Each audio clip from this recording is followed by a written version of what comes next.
Warga Balaraja, Tangerang, Banten mengeluhkan pencemaran udara dari pengelolaan limbah bahan beracun dan berbahaya.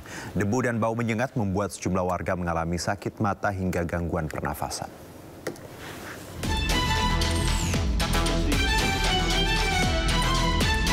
Warga Desa Sentul, Kecamatan Balaraja, Kabupaten Tangerang, Banten mengeluhkan pencemaran udara di daerahnya. Rumah mereka kerap menerima debu dan abu sisa pembakaran dari pabrik milik PT Sinar Logam Indonesia. Tak hanya itu, mereka juga sering mencium bau menyengat. Kondisi ini membuat sejumlah warga mengalami batuk, sesak nafas, mata perih, dan sakit tenggorokan. Adapun pencemaran ini diduga berasal dari pengelolaan limbah bahan beracun dan berbahaya atau B3. Kalau lama-lama kita di luar gitu tenggorokan sakit, kemudian pusing, nanti mual. Apalagi saya kebetulan punya anak yang punya asma ya, itu beberapa kali kalau sudah baunya itu sangat-sangat luar biasa, harus langsung ke IGD, harus di nebu. Sementara itu, Dinas Lingkungan Hidup dan Kebersihan Kabupaten Tangerang menyatakan akan menindaklanjuti aduan warga. LSI ini kan perizinannya ada di pusat ya, tapi tetap kami juga ikut mengawasi, apalagi ketika ada laporan pengaduan dari warga ya kami tindak lanjuti. Dan sama seperti laporan yang lain di tempat lain, kami tindak lanjuti. Hanya kemarin memang ketika akan ambil sampel terkendala cuaca, sehingga ketika cuaca ada hujan maka debu-debu yang sebelumnya dikomplain oleh warga itu kita tidak bisa pastikan kan, debunya kan hilang oleh air hujan. Kemudian memang lokasi pengambilan sampel itu harus di pabrik itu, tidak bisa di luar itu karena khawatirkan itu debu dari yang lain. Warga berharap pemerintah bertindak tegas terhadap aktivitas pabrik yang dinilai mencemari lingkungan dan membahayakan kesehatan warga. Dari Tangerang, Banten, Ai Marani, iNews melaporkan. Penemuan radiasi cesium di Cikande, Serang, Banten bermula dari penolakan Amerika Serikat terhadap kiriman udang beku dari Indonesia yang mengandung zat berbahaya. Jika terpapar dalam jumlah tertentu, zat ini bisa berbahaya bagi kesehatan.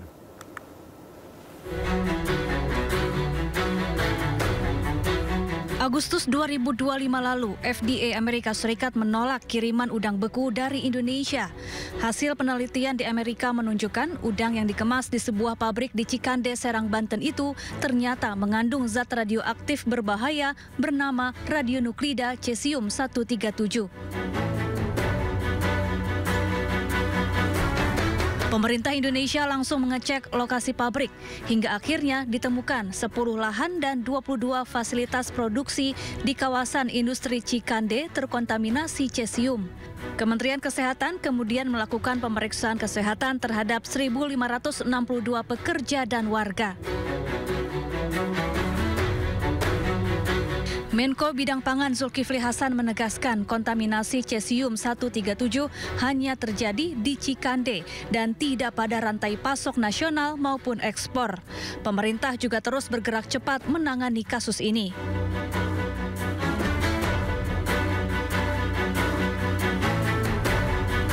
Cesium 137 adalah zat radioaktif yang biasa dipakai dalam bidang medis, industri, dan uji coba senjata nuklir. Zat ini mudah bergerak melalui udara, larut dalam air, dan terikat kuat pada tanah dan beton.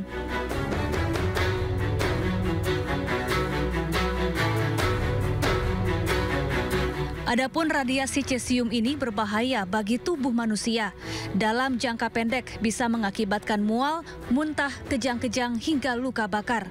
Sementara dalam jangka panjang bisa meningkatkan risiko penyakit kanker.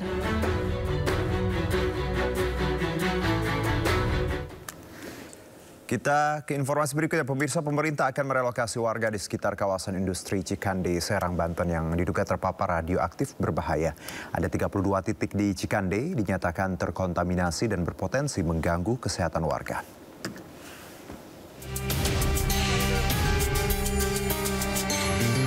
Petugas memindahkan bahan radioaktif cesium 137 yang ditemukan di depan rumah warga di Kecamatan Cikande, Kabupaten Serang, Banten.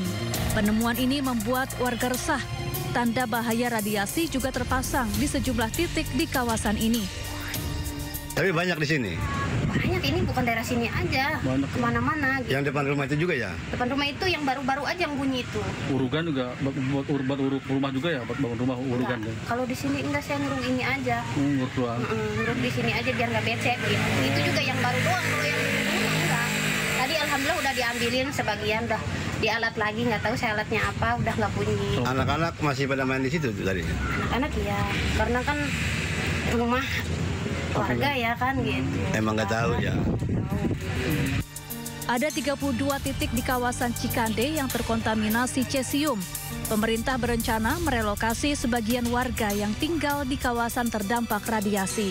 Selain itu, pemerintah juga memasang sejumlah alat untuk mendeteksi cesium. Ini dilakukan untuk menjamin semua truk-truk yang lewat ini wajib tidak boleh mengandung cesium. Ya. Di lapangan nanti kita akan lihat, kita juga sudah lokalisir semua pancaran-pancaran yang ada di lapangan. Ada 10 titik yang sebagaimana disampaikan oleh Satgas kemarin yang telah dilakukan lokalisir dan dengan tanda-tanda itu. Dekontaminasi juga kita lakukan. Ini sudah 2 titik. Jadi pada titik A dan titik F, tapi titik F terus berjalan.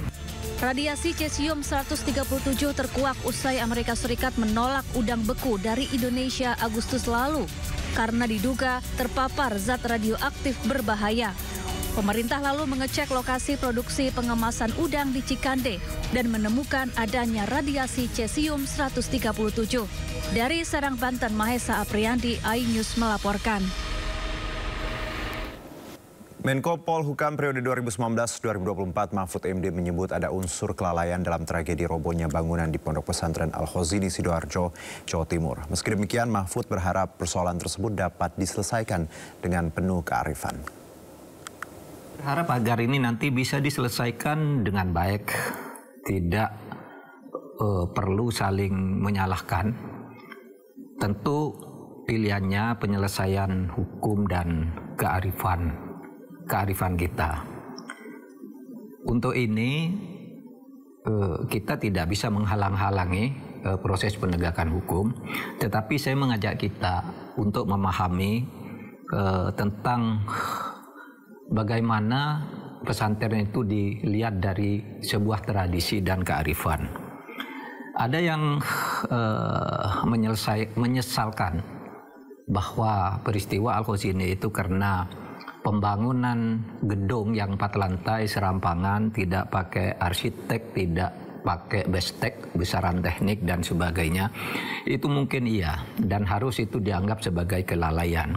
Tetapi saya ingin mengingatkan kepada kita semua, sejarahnya pesantren itu memang sangat sederhana, bersifat gotong royong. Saya pernah hidup di pesantren. Jadi kalau ada bangunan itu biasanya tidak sekali jadi, ya itu yang aslinya. Kita tidak tahu yang futuran itu, yang di Sidoarjo, tapi tidak sekali jadi. Biasanya kiai itu membangun itu bertahap. Tahun ini ada sumbangan 1 kamar, ya 1 kamar dibangun dulu. Lalu besok ada orang datang, saya mau nyumbang semen 50 sak, lalu ada nyumbang batu dan sebagainya, dibangun lagi gitu. Sehingga tidak mungkin kita mengharapkan ada gambar teknik yang utuh dari depan, karena itulah tradisi pesantren. Dan ini mungkin akan menjadi bahan memberi pertimbangan kearifan kepada kita bagaimana pengelolaan pesantren itu. Oleh sebab itu agak susah mengharapkan dari pesantren itu, terutama pesantren-pesantren salaf atau salafiyah gitu, itu yang kemudian ada IMB yang terkoordinasi dan teradministrasikan dengan baik karena uangnya yang tidak menyatu.